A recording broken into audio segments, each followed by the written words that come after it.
वो पिरशा को खींचकर ध्रुव शेखावत के पास ले गया। आज पिरशा राठौर कसम खाकर कहती है, अरब शेखावत, तुम चाहे मर भी जाओ लेकिन मैं तुम्हें कभी माफ़ नहीं करूँगी। तुमने आज एक पाक और पवित्र रिश्ते का मजाक उड़ाया है।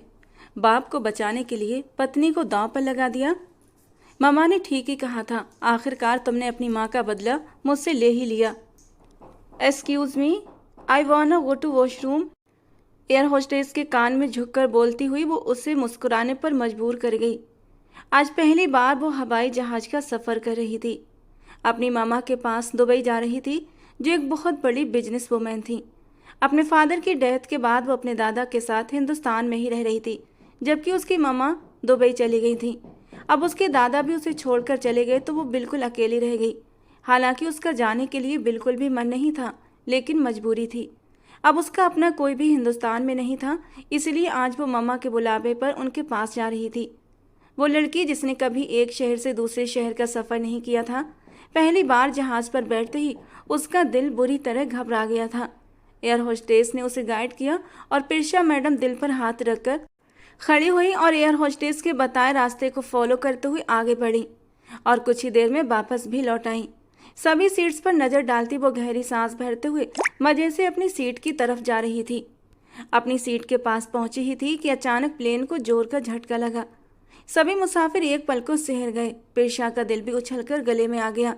सीट को पकड़े वो पथराई नज़रों से इधर उधर देखने लगी। तभी 3-4 झटके एक साथ और लगे और वो अपनी सीट पर बैठने की बजाय अपनी बगल वाली सीट पर बैठे उस शख्स की गोद में जा गिरी। अचानक हुई इस हरकत पर वो शख्स, जो चेहरा जैकेट में छुपाए सो रहा था, घबराकर उठ बैठा। प्लेन लगातार हिचकोले खा रहा था। सभी मुसाफिर भगवान को याद करते हुए प्रार्थना कर रहे थे कि हे भगवान, कोई भी अनहोनी होने से बचा ले। अनाउंसमेंट हो रही थी, सीट बेल्ट बांध ले, जबकि पिरशा उस शख्स की गोद में उसे कसकर पकड़े बैठी हुई थी। अपना सर उसने उस इंसान के मजबूत और चौड़े सीने में छुपाया हुआ था। आरब उस नाजुक से वजूद को यूं घबराया कांपता अपनी गोद में बैठे सीने में मुंह छुपाए देखकर शौक में था। हे भगवान, प्लीज़ मुझे बचा लो।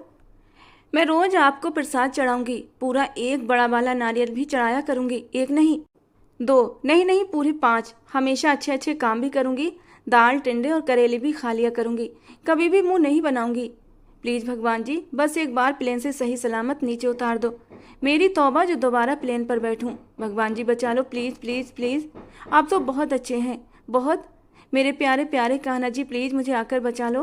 प्लेन को एक जोर का झटका और लगा कि सब मुसाफिरों की चीखें निकल गईं और उनमें पिरशा भी शामिल थी, जिसने तेज कान फाड़ने वाली चीख मारते हुए और ज़्यादा डर के मारे आरब की बाहों में खुद को छुपा लिया। और आरब उस लड़की की दुआएं सुनता अब तक एकदम खामोश पत्थर बना बैठा था। उसकी चीख पर अब बुरी तरह हड़बड़ाया था।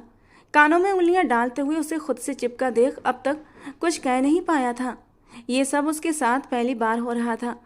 कोई लड़की पहली बार उसके इतना करीब आई थी, वो भी सीधे उसकी गोद में गिरी थी।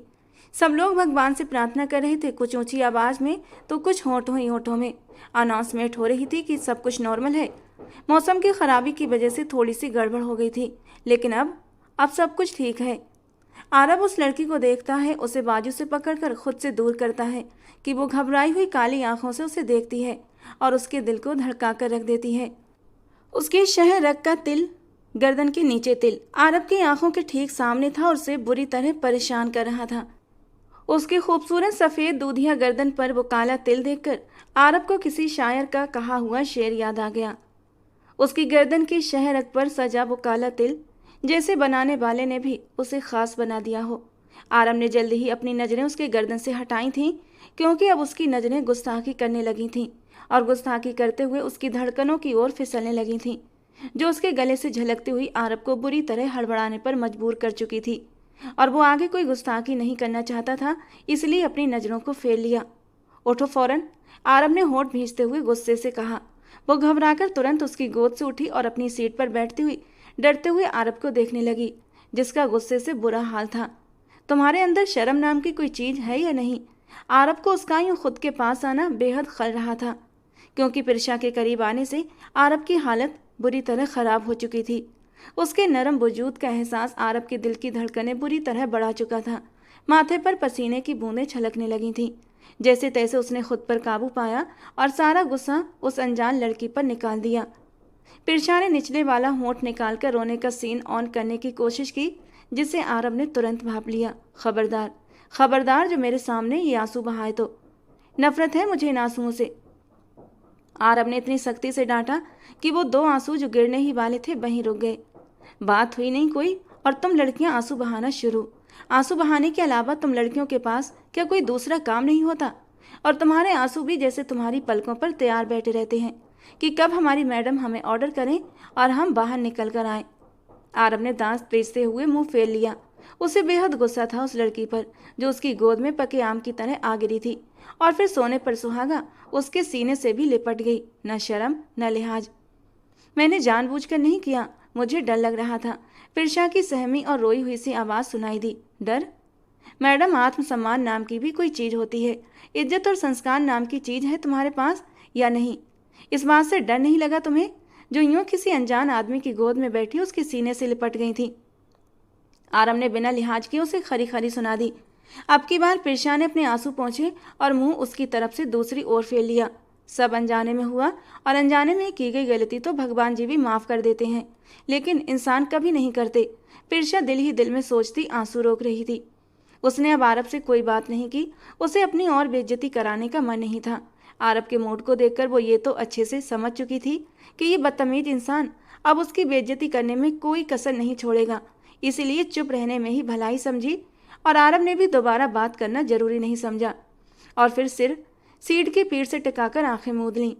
पिरशा ने चोर नज़रों से उसे देखा। डेबिल कहीं का, धीरे से होठों ही होठों में कहती वो मुंह फेर गई। कुछ देर गुजरी होगी कि पिरशा को नींद सी आने लगी। वो सोते हुए भूल गई कि वो प्लेन में है, घर में नहीं। मजे से सोते हुए अपना सिर आरब के कंधे पर टिका दिया। एक बार फिर आरब ने होंठ भींचते हुए उस लड़की को देखा जो उसकी नज़रों में अपना पहला इंप्रेशन पहले ही खराब कर चुकी थी।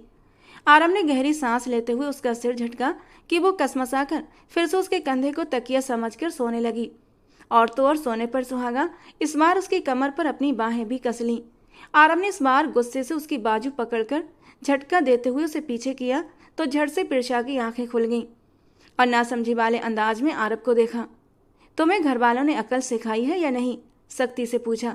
पिरशा ने सिचुएशन समझने की कोशिश की। और कुछ तो समझ नहीं आया, लेकिन ये जरूर समझ आया कि उसका बाजू सामने वाले की सख्त पकड़ में है। बाजू छोड़िए मेरा। कैसे बदतमीज और बेशरम इंसान है जो यूं धड़ल्ले से एक लड़की का हाथ पकड़े हुए हैं। पिरशा ने माथे पर 2 बल डालते हुए उसे घूर कर कहा। शायद उसे एहसास नहीं था कि अभी वो नींद में उसके कितना करीब थी, वरना ये बात कभी न बोलती। आरब ने नफरत और तिरस्कार से उसका बाजू झटका। तो मुझे तमीज और शर्म सिखाओगी जो खुद ही हद से ज़्यादा बदतमीज और बेशरम है? कान खोलकर सुन लो मेरी बात। अब तुमने कोई हद पार की तो मैं बता रहा हूँ मेरा हाथ उठ जाएगा। आरब ने कड़े तेवरों से उसे देखते हुए वार्न किया। हैरत और गुस्से से पिरशा का मुंह खुला का खुला रह गया। तुम मुझ पर हाथ उठाओगे? तो मैंने भी चूड़ियाँ नहीं पहन रखी मिस्टर डेविल। पिरशा की आवाज़ गुस्से में हमेशा ही ऊंची रहती थी, और उसका यूं डेविल कहना तो आरब को सिर से पैर तक तपा गया था। अपनी जबान को लगाम दो लड़की, वरना इस प्लेन से उठाकर बाहर फेंक दूंगा। आरब इंतहाई सब्र का प्रदर्शन कर रहा था, वरना वो गुस्से का बेहद तेज था। ऐसे कैसे फेंक दोगे? मुफ्त में भगवान जी ने भेजा है मुझे दुनिया में क्या जो फेंक दोगे? मुंह टेढ़ा मेढ़ा करके कहती वो आरब को सख्त बुरी लगी। आरब को उसकी बेतुकी बात पर गुस्सा तो आया, लेकिन इस बार चुप रहना ही बेहतर समझा, जबकि वो धीरे धीरे होठों ही होठों में कुछ न कुछ बड़बड़ाती रही, जिसे आरब ने जानबूझकर नज़रअंदाज कर दिया। बस बदतमीज और बेशरम लड़की के मुंह लगकर खुद को और ज़्यादा परेशान नहीं करना चाहता था। वैसे भी इस लड़की की बक बक से उसका सर दर्द हो चुका था। एयरपोर्ट पर उतरते ही आरब ने अपने कजन सिद्धार्थ से संपर्क किया जो उसे रिसीव करने आया था, जबकि पिरशा लगातार अपनी मामा को फ़ोन कर रही थी जो उठाई नहीं रही थी, और वो बेहद परेशान हो गई थी। उसी परेशानी में उसने अपना हैंड कैरी छोड़कर आरब का हैंड कैरी उठा लिया और आगे बढ़ गई, जबकि आरब मुंह मोड़े फ़ोन पर बात कर रहा था। उसने भी नहीं देख पाया कि जो लड़की पूरे रास्ते उसे परेशान करती रही, अब जाते जाते भी उसे एक और बड़ी परेशानी देकर जा रही है। अपना बैग छोड़कर उसका बैग लेकर जा रही थी। सिद्धार्थ को यकीन नहीं आ रहा था कि आरब दुबई आ चुका है। उसकी खुशी का कोई ठिकाना नहीं था। 1 साल बाद उसकी शक्ल देखना नसीब होगी सबको। वो एयरपोर्ट से बाहर निकलता चला आया। सामने ही सिद्धार्थ पर नजर पड़ी। दोनों एक दूसरे को देखते ही एक दूसरे के गले लग गए थे। सिद्धार्थ की तो आंखें ही भीग गईं। आप जानते हैं बड़ी मम्मा ने आपको कितना मिस किया? सिद्धार्थ उसका हैंड कैरी उठाते हुए गाड़ी की डिक्की में रखते हुए प्यार से बोल रहा था। जानता हूँ, अच्छी तरह जानता हूँ। अपनी माँ को छोड़कर मैं भी भला कौन सा खुश रहा। मैंने भी अपनी माँ को बहुत मिस किया है। आरब के लहजे में दर्द था। वो अपने बाप से नाराज होकर गया था, पर अब माँ की खातिर लौट आया था। चलो, आज तो बड़ी मामा की खुशी का सबसे बड़ा दिन है। सिद्धार्थ ने ये कहते हुए उसे गाड़ी में बैठने का कहा तो वो मुस्कुराता हुआ गाड़ी की फ्रंट सीट की तरफ बढ़ा, जबकि दूर ही फोन पर लगातार बोलती नजर आई उस लड़की पर ठहर गई जो प्लेन में उसका अच्छा खासा मूड खराब कर चुकी थी। फिर सिर झटकता हुआ वो गाड़ी में बैठ गया। गाड़ी पार्किंग से निकलते हुए वो उसके पास से गाड़ी गुजारते हुए अनजाने में फिर से उसे देखे गया। यार हद है, कितनी देर से यहाँ पर खड़ी हूँ और कोई भी पिक करने नहीं आया। लगता है मम्मा भूल गई हैं। गलती कर दी मैंने यहाँ आकर। मुझे यहाँ बिल्कुल भी नहीं आना चाहिए था। अब तो मुझे डर लग रहा है। उसकी आवाज़ आरब की कानों से टकराई तो उसे एक अजीब सी बेचैनी हुई। वो समझ न सका क्यों। गाड़ी धीरे धीरे सिद्धार्थ मोड़ रहा था और आरब की नज़रें उसके गालों पर बहते आंसुओं पर टिक गई थीं। तो आरब खुद पर काबू न रख पाया। सिद्धार्थ, गाड़ी रोको। आरब ने अचानक सिद्धार्थ से कहा तो वो चौंका। क्या हुआ? बस यहीं रोको, अभी थोड़ी देर में आता हूँ। आरब वहीं गाड़ी में बैठे उस लड़की को देख रहा था। उसकी नज़रों का पीछा करते सिद्धार्थ ने भी उस लड़की की ओर देखा तो उसके चेहरे पर एक मुस्कान सज गई। शायद मामला दिल का है। दिल ही दिल में सिद्धार्थ सोचता अब मज़े से उन दोनों को देखने लगा। थोड़ी देर गुजरी होगी कि एक गाड़ी वहां पर पहुंची। उस गाड़ी से ड्राइवर उतरते हुए हाथ में एक कार्ड उठाए दिखाई दिया। पिरशा राठौर, आरब ने धीरे से अपने होठों में दोहराया। उसी पल वो लड़की उस ड्राइवर के हाथ में कार्ड देख उसकी ओर गुस्से से बढ़ी। अब वो उसकी क्लास ले रही थी। ड्राइवर हैरान और परेशान बना सब सुन रहा था, क्योंकि वो लड़की क्या कह रही थी ड्राइवर को कुछ भी समझ नहीं आ रहा था। वो हिंदी में ड्राइवर की क्लास लगा रही थी और ड्राइवर को हिंदी नहीं बल्कि अरबी आती थी। अब मेरा मुंह क्या देख रहे हो? मुझे अरबी भाषा नहीं आती। सामान रखो अब गाड़ी में। पहले अच्छी खासी डांट हिंदी में लगाई थी, लेकिन अब उसे इंग्लिश में बोलती गुस्से से बड़बड़ा रही थी। प्रिशा का कॉन्फिडेंस अब लौट आया था, जबकि मोबाइल अब भी कान के साथ लगा था। उनकी गाड़ी के निकलते ही सिद्धार्थ ने आरब की ओर देखा। अब चलें? शरारत भरे अंदाज से पूछा। आरब ने बिना किसी असर के सकारात्मक रूप में सर हिला दिया, जबकि अब उसका सारा ध्यान अपनी माँ की ओर था।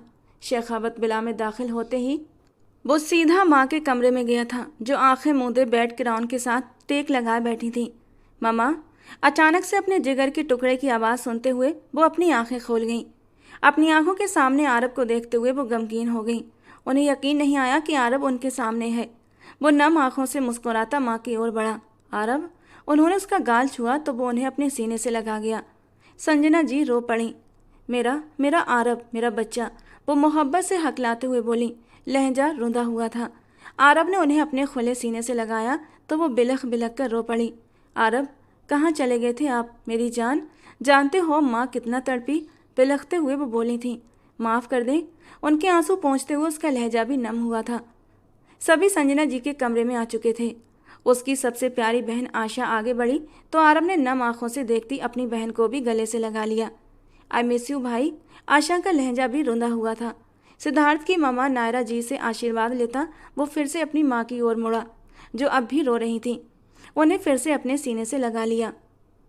Welcome my sweetheart. जैस्मिन अचानक से सीढ़ियाँ उतरते हुए नीचे आ रही थीं। प्रिशा बेध्यानी में मुड़ी और अपनी कम उम्र सी माँ को देखने लगी, जो आज भी बेहद खूबसूरत थी।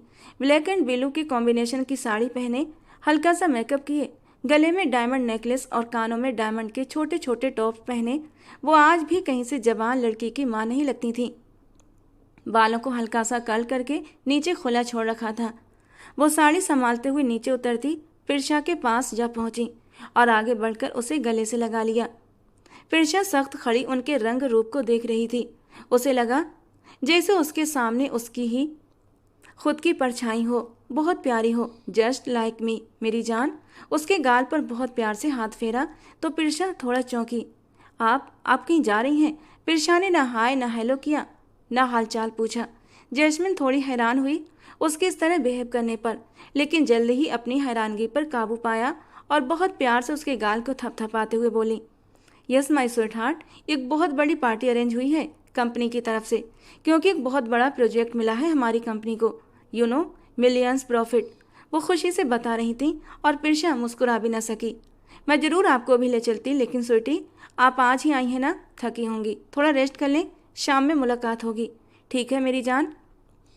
एक बार फिर से उसके गाल पर प्यार करते हुए और फिर उसे बाय बोलकर वो हल्की हल्की टिक टिक करती हुई थोड़ा सा आगे बढ़ी थी और फिर एक नौकर को कुछ ज़रूरी हिदायतें दी। शायद वो अरबी भाषा में बात कर रही थी। प्रिशा को कुछ समझ ना आया। ये आपको आपके कमरे में ले जाएंगे, कुछ भी चाहिए हुआ आप इसको बता दीजिएगा, ठीक है ना? ओके, टेक केयर मेरी जान। वो उसे प्यार से कहती बाहर निकल गई, जबकि प्रिशा अभी भी वहीं खड़ी की खड़ी रह गई। उसे सबकी उम्मीद ही कहाँ थी। वो तो यही सोच रही थी जितनी वो एक्साइटेड है अपनी माँ से मिलने के लिए उसकी माँ भी होगी, लेकिन उसे ऐसी कोई फीलिंग्स महसूस नहीं हुई। उसकी माँ विधवा थी, लेकिन कहीं से भी विधवा नहीं लग रही थी। Let's come ma'am.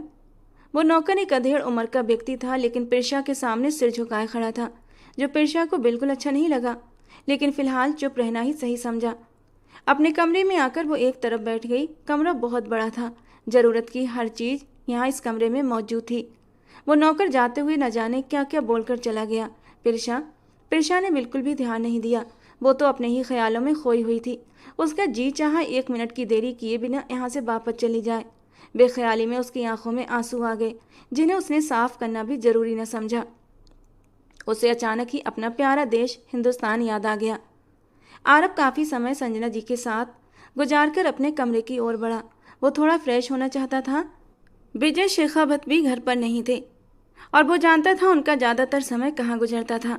सिद्धार्थ ने उसे आज की पार्टी के बारे में भी बता दिया था और अब वो उस पार्टी में जाने का पूरा इरादा रखता था, बल्कि वो अपने बाप को सरप्राइज देने का इरादा रखता था। कपड़े लेने के इरादे से उसने अपना बैग खोला, लेकिन बैग खोलते हुए शौक की स्थिति में चला गया। What the hell is this? एक के बाद एक लेडी ड्रेस देखते हुए उसके गुस्से का ग्राफ बढ़ चुका था। उसने बालों में हाथ फेरा। ये उसकी उथल पुथल की स्थिति का हाल था। और ज़्यादा बैग को छानते हुए उसने लेडीज सामान को देखते हुए होंठ भींचे। हद है, ये किसके साथ बदला? वो सोच में पड़ गया। पूरे बैग में उसे कोई एड्रेस जैसी चीज़ नहीं मिली थी, सिवाय एक तस्वीर के, जिसे देखते हुए आरब शेखावत के दिमाग की नसें एकदम गुस्से के मारे तन चुकी थीं। उसका दिल नफरत से भरा था। तस्वीर में मौजूद चेहरों में से एक को वो पहचानता था, और वो भी बहुत अच्छे से, जैस्मिन राठौर। प्रिशा ने अपने आंसू पोंछे और फ्रेश होने का इरादा करते हुए उठकर बैग खोला तो हैरान रह गई। उसमें जेंट्स कपड़े देखकर उसका दिमाग चकराया था। ये किसका बैग है? बिल्कुल मेरे जैसा। वो नाखून दांतों तले चबाती सोचने लगी।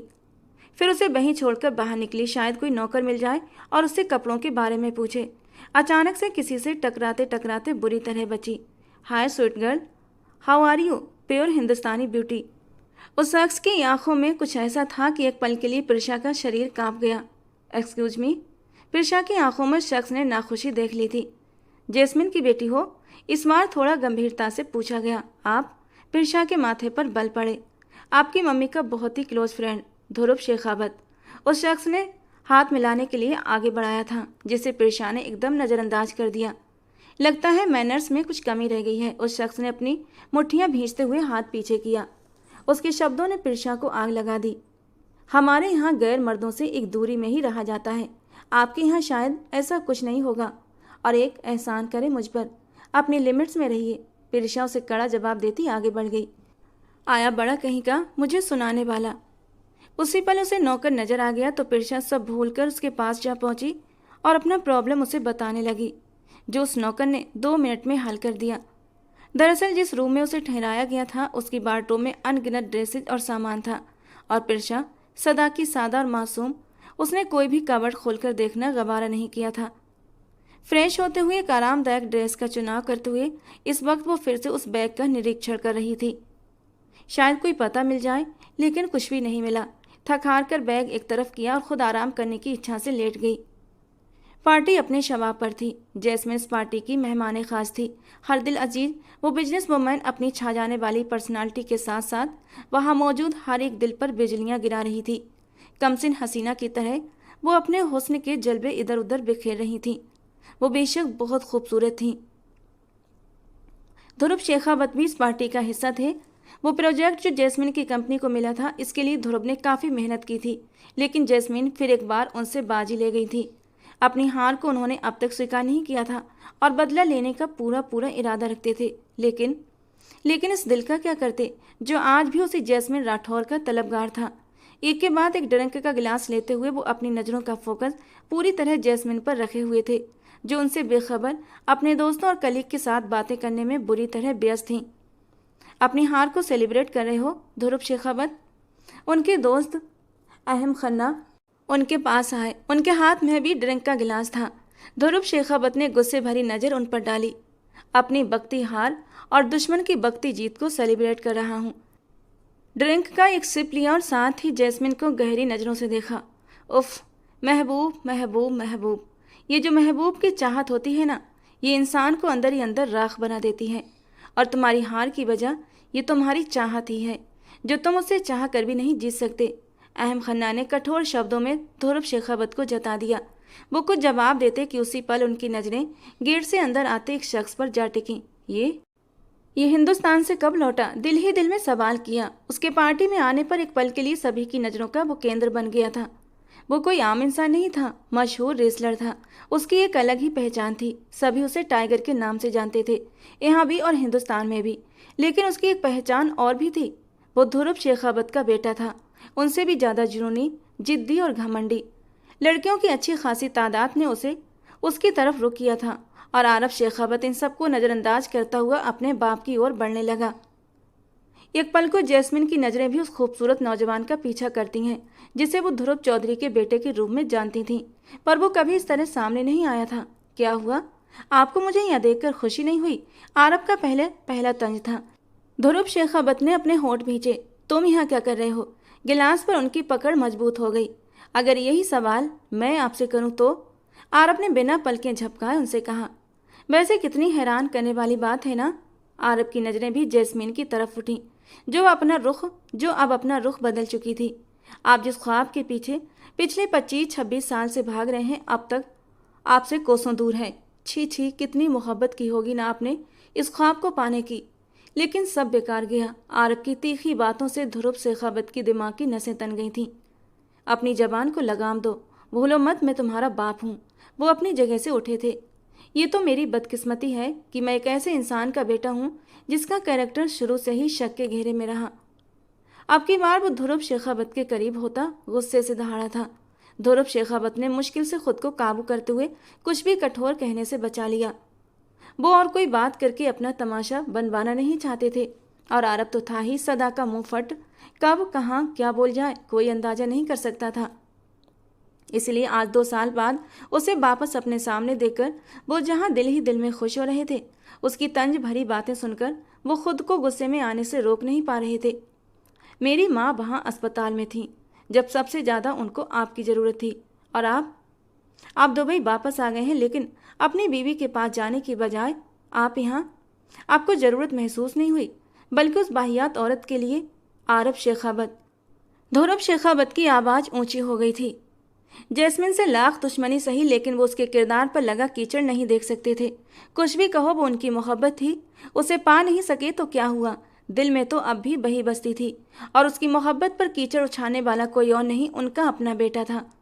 इससे पहले कि मेरा हाथ उठ जाए, जाओ, चले जाओ यहाँ से। ध्रुव शेखावत की बात को करीब खड़े लोगों ने अच्छे से सुना था। मुझे भी कोई शौक नहीं है ऐसी बेवजह पार्टियों में आने का, आपको ही मुबारक हो।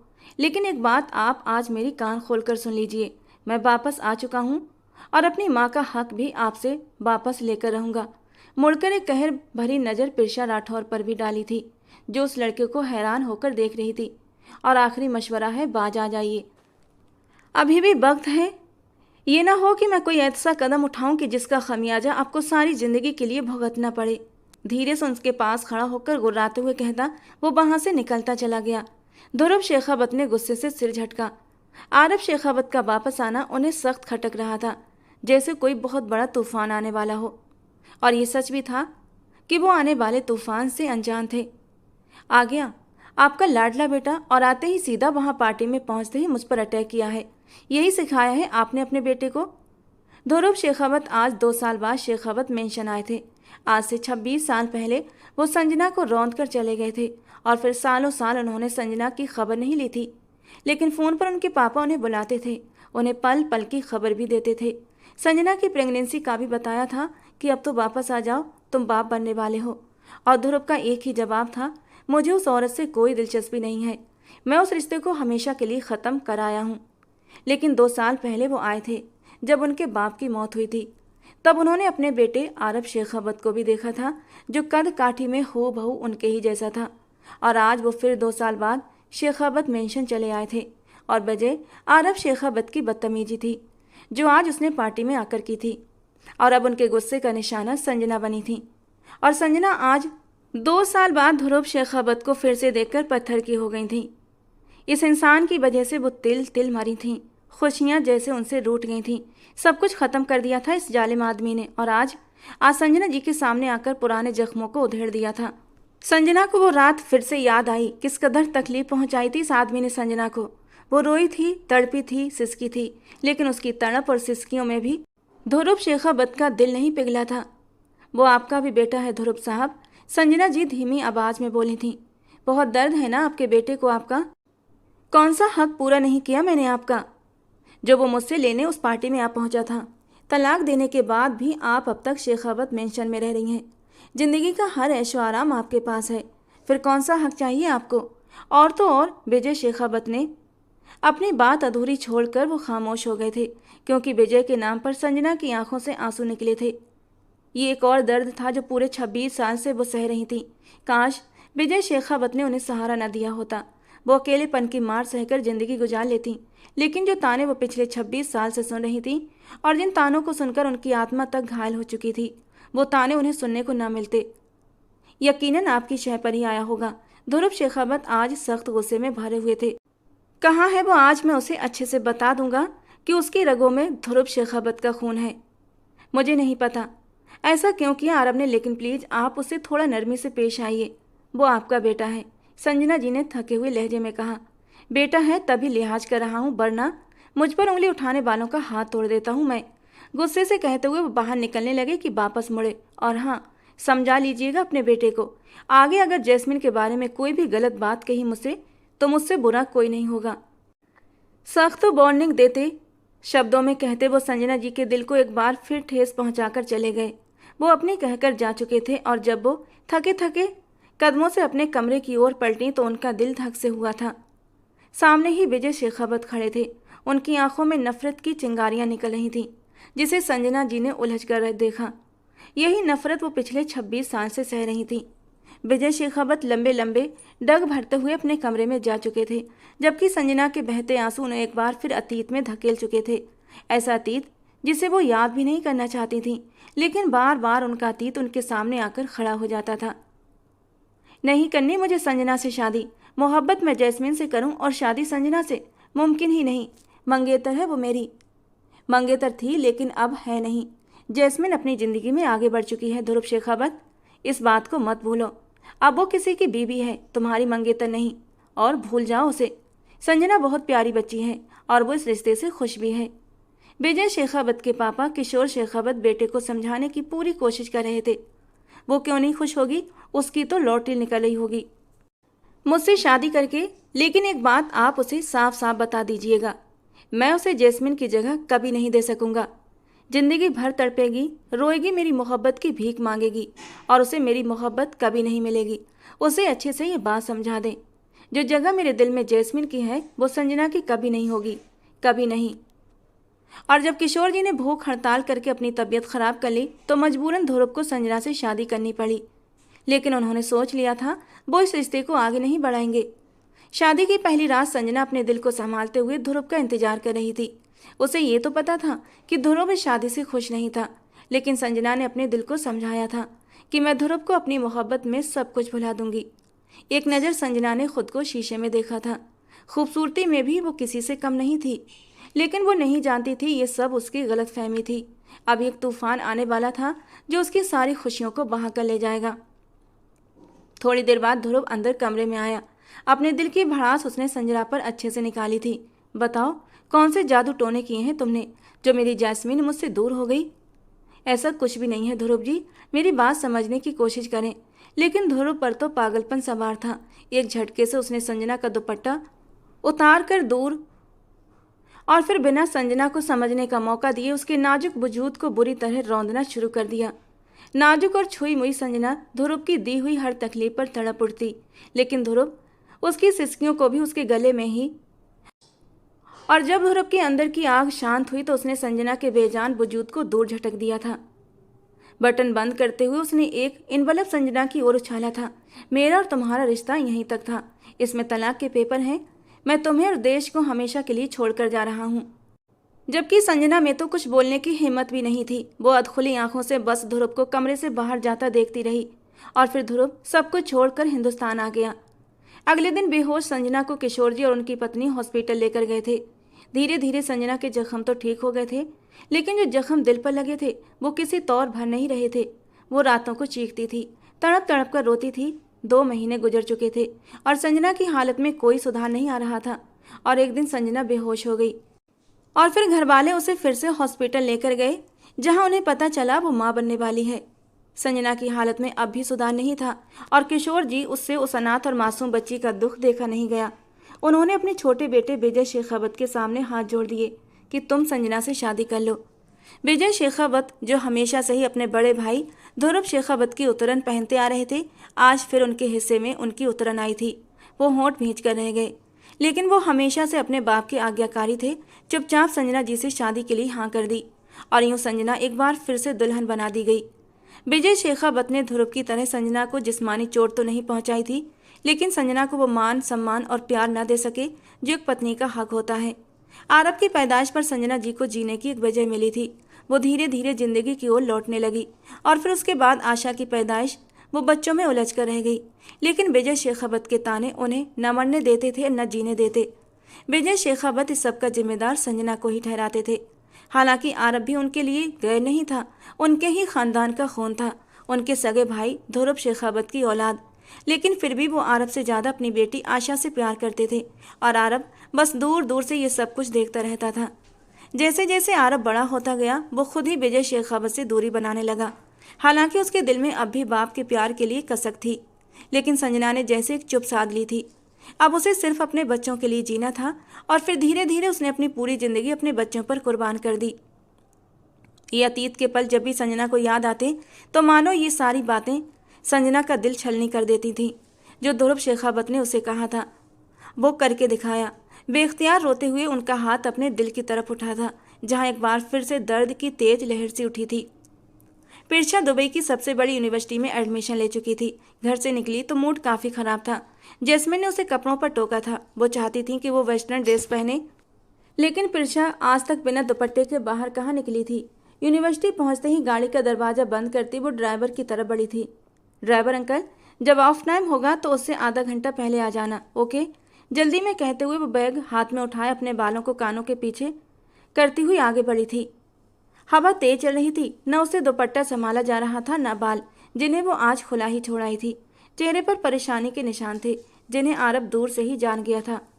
वो अपनी बहन आशा को यूनिवर्सिटी छोड़ने आया था, जबकि अब नज़रों का फोकस वो लड़की थी जो अपने ही ख्यालों में खोई उसके पास से गुजरने लगी कि उसका दुपट्टा हवा से कंधे से उड़ता हुआ आरब के चेहरे को ढक गया। वो एकदम से चौंकी थी और पलटी। पिरछा को इससे पहले जिंदगी में इतनी शर्मिंदगी का सामना नहीं करना पड़ा था जितना आज करना पड़ रहा था। दुपट्टा उस शख्स के चेहरे से हटाते हुए वो वापस छोड़ने लगी कि उसकी नज़रें दोबारा आरब पर जा ठहरी और फिर पलटना भूल गईं। आरब भी उसे गहरी नज़रों से देख रहा था। ब्लैक डेविल, बेख्तियार पिरछा की जबान फिसली। वो आज भी ब्लैक ड्रेस में ही था। जब पार्टी में आया तब भी ब्लैक ड्रेस में था और जब पहली मुलाकात ट्रेन में हुई थी तब भी ब्लैक ड्रेस में ही था, जैसे ब्लैक कलर उसका पसंदीदा कलर हो। और इसीलिए अचानक उसके मुंह से ब्लैक डेविल निकला था। आरब के माथे पर सिलबटें पड़ गईं। पिरछा ने घबराकर रुख मोड़ा। हे भगवान, ये मेरा पीछा करता यहाँ भी पहुँच गया। दिल ही दिल में कहती वो आगे बढ़ी थी कि आरब ने उसकी कलाई थामते हुए उसे रोक लिया। पिरछा को हैरानी का जबरदस्त झटका लगा। वो पलटी। हाथ क्यों पकड़ा है? छोड़ी मेरा हाथ। वो ना चाहते हुए भी घबराई थी। एक तो उसकी काली काली आंखें ऊपर से गुस्से से भरी। वो बेचारी मासूम डरती ना तो क्या करती। आरब ने झट से उसका हाथ छोड़ा। तुम्हारा बैग मेरे बैग के साथ एक्सचेंज हो गया है। मुझे मेरा बैग वापस चाहिए। बिना कोई भूमिका बांधे वो सीधे मुंदे पर आया था। पिरशा की तो आंखें फटी की फटी रह गईं। मतलब उसका बैग, उसका सारा सामान इस टेबल के पास था। थूक निगलते हुए वो उसके पास आई। मेरे बैग से सामान निकाला तो नहीं ना? जांचती हुई आवाज में पूछा। आरव ने उसके पूछने पर हैरान होकर उसे देखा। उसमें ऐसा क्या था जो मैं निकालता? उल्टा उस पर तंज किया। और जो सवाल तुम मुझसे पूछ रही हो वही सवाल मैं तुमसे पूछ सकता हूँ। मेरे बैग से कोई चीज़ गायब हुई तो? एक्सक्यूज मी, आपके बैग के बारे में भी मेरा यही ख्याल है। वो उसकी बात बीच में ही काट कर तेजी से बोली थी। खैर, आपका बैग वैसे का वैसा ही पड़ा है। कमी तो आपको होनी नहीं चाहिए। उसमें भी हर चीज़ काले रंग की थी। आज भी आप पूरी तरह काले ही हैं। कुछ लोगों की ज़िंदगी रंगीन होती है, कुछ की ब्लैक एंड वाइट, लेकिन लगता है आपकी ज़िंदगी बस काली है। अपनी बकवास अपने तक रखो। उसकी बेतुकी बातों को सुनकर आरब का दिमाग घूमा था। मेरी ज़िंदगी काली है या सफ़ेद तुम्हें कोई मतलब नहीं होना चाहिए। कल इसी वक्त मेरा सामान मुझे वापस मिल जाए, वरना मुझे घर पहुंचना भी आता है, समझी तुम? आरब उसे धमकाता हुआ चश्मे पहनता हुआ गाड़ी की ओर मुड़ा। ओ हेलो, अपना सामान चाहिए तो कल मेरा सामान भी ले आना। मैं आपका सामान आपके मुंह। पिरशा के बाकी के शब्द आरब की कड़ी घूर से उसके मुंह में ही दम तोड़ गए। नहीं, वो कल आपको दे दूंगी। तुरंत अपने कहे हुए गलत शब्दों को सुधारा था तो आरब वापस पलटते हुए गाड़ी में बैठा और गाड़ी आगे बढ़ गई। और पिरशा, जो उसके घूरने से सख्त डर चुकी थी, उसके जाते ही एक गहरी सुकून भरी सांस ली थी। Thank of devil and devil is here. But ये डेविल से भी बड़ा डेविल है। नाम भी न लो, मिस्टर डेविल हाजिर। पिरशा सर झटकती गेट के अंदर गई। पिरशा आज बहुत उदास थी। एक पल के लिए भी उसका दिल दुबई में नहीं लग रहा था। अपनी सोचों में खोई हुई थी कि सामने पड़े बैग ने उसका मुंह चिढ़ाया। डेविल। उसका सारा बैग फिर से पैक करके एक तरफ रखती वो बाहर आई, जहां एलईडी पर कुछ न्यूज चल रही थी। उस न्यूज में अपना नाम सुनकर पिरशा के कदम डगमगा गए। ध्रुव और जैस्मीन की बेटी पिरशा का अफेयर। आइए नजर डालते हैं उनके सबसे करीबी दोस्त ध्रुव शेखावत से सारी चर्चा पर। जी ध्रुव शेखावत, क्या हुआ? आपकी दोस्ती, जो कि एक आदर्श दोस्ती थी, कैसे टूट गई? ये दोस्ती? न्यूज एंकर हिंदी में सवाल कर रही थी क्योंकि ध्रुव को अरबी नहीं आती थी। दोस्ती टूटी नहीं, तोड़ी गई है पिरशा राठौर की वजह से। उसकी बेटी मुझे पसंद करने लगी है, मुझसे शादी करना चाहती है, और जैस्मीन राठौर को ये मंजूर नहीं था तो उसने दोस्ती ख़त्म कर दी। वो इस अंदाज में बोला कि सच ही लगा। हैरानी है, अब तक हम जैस्मीन राठौर को अकेला ही देखते आए हैं, अचानक से उनकी बेटी कहाँ से आ गई बीच में? एंकर ने मुस्कुराते हुए पूछा। वो हिंदुस्तान से आई है, बहुत खूबसूरत और प्यारी है, मुझे भी अच्छी लगी है। जब पिरशा ने मेरी ओर कदम बढ़ाए तो मैं भी खुद को रोक नहीं पाया और उससे मोहब्बत करने लगा। और फिर मोहब्बत करना कोई पाप तो नहीं ना? ये कभी भी किसी भी उम्र में हो सकती है। जब पिरशा को मेरी उम्र से कोई फ़र्क नहीं पड़ता तो फिर मुझे भी इस बात से कोई फ़र्क नहीं पड़ता। हम एक होना चाहते हैं, पूरी ज़िंदगी एक साथ गुजारना चाहते हैं, हम दोनों का यही ख्याल है। लेकिन जैस्मीन राठौर हमारे बीच जालिम दीवार बन गई है। आपके चैनल के जरिए मैं सभी लोगों से अपील करता हूँ कि मेरा साथ दें और जैस्मीन राठौर की बेटी से मेरी शादी करवाने में मेरी मदद करें। वाह जी, क्या बात है! मोहब्बत हो तो ऐसी। एक और आशिक हमें देखने को मिल रहा है जिसकी उम्र कुछ ज़्यादा ही है, लेकिन इश्क उम्र नहीं देखता। ये इन लोगों ने साबित कर दिया है। तो दर्शकों, आप कितना साथ देना चाहेंगे ध्रुव शेखावत का? एंकर बोल रही थी। एक तरफ पिरशा एकदम पत्थर बनी खड़ी थी। सामने टीवी पर ध्रुव शेखावत क्या बोल रहा था, उसे कुछ भी समझ नहीं आ रहा था। हाँ, उसका दिमाग झंझना जरूर गया था। उसके आंसू तेजी से बहते जा रहे थे। तो दूसरी तरफ आरब शेखावत ने रिमोट से एलसीडी ऑफ कर दिया। संजना जी ने सिर अफसोस से हिलाया था। जहाँ बात हो जैस्मीन की, वहाँ आरब शेखावत सब कुछ भूल जाता था।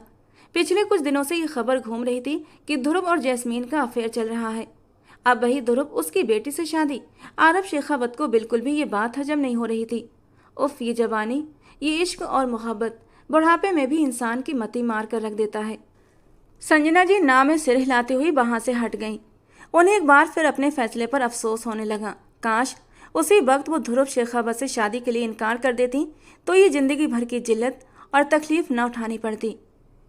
आरब शेखावत से संजना जी ने वादा लिया था कि वो आज से ध्रुव शेखावत के किसी भी मामले में नहीं बोलेगा। वो क्या करते हैं क्या नहीं, वो बिल्कुल भी इस बारे में उनसे कोई सवाल जवाब खड़े नहीं करेगा। इस बात पर आरब आपे से बाहर हो गया था। मामा, फॉर गॉड सेक यार, आप जानती भी हैं वो आदमी जिसे आप मेरा बाप कहती हैं, वो आपके और मेरी नफरत के लायक भी नहीं। आरब की आवाज़ ऊंची हो गई थी। आरब, संजना जी की आवाज़ में गुस्से की तेज धमक थी। भूलो मत, जो भी है जैसे भी हैं वो आपके बाप हैं। इस दुनिया में लाने वाले भी आपके बाप ही हैं। आपकी रगों में ध्रुव शेखावत का खून दौड़ रहा है, सुना आपने? संजना जी ने कटाक्षपूर्ण अंदाज में कहा। उनकी आंखों में आंसू थे और उनके आंसू देखकर आरव को बहुत कुछ समझ आ गया था। अच्छा, आप रिलैक्स हो जाएं, जैसा आप कहेंगी वैसा ही होगा। आरव शांत हो गया। वो संजना जी को यूं हाइपर नहीं देख सकता था, इसलिए तुरंत हार मान ली। पहले मेरी कसम खाकर कहो कि आज के बाद कभी उस आदमी के किसी भी मामले में इंटरफेयर नहीं करोगे। वो अभी भी संतुष्ट नहीं हुई थी। आप जैसा कहेंगी वैसा ही होगा, प्रॉमिस।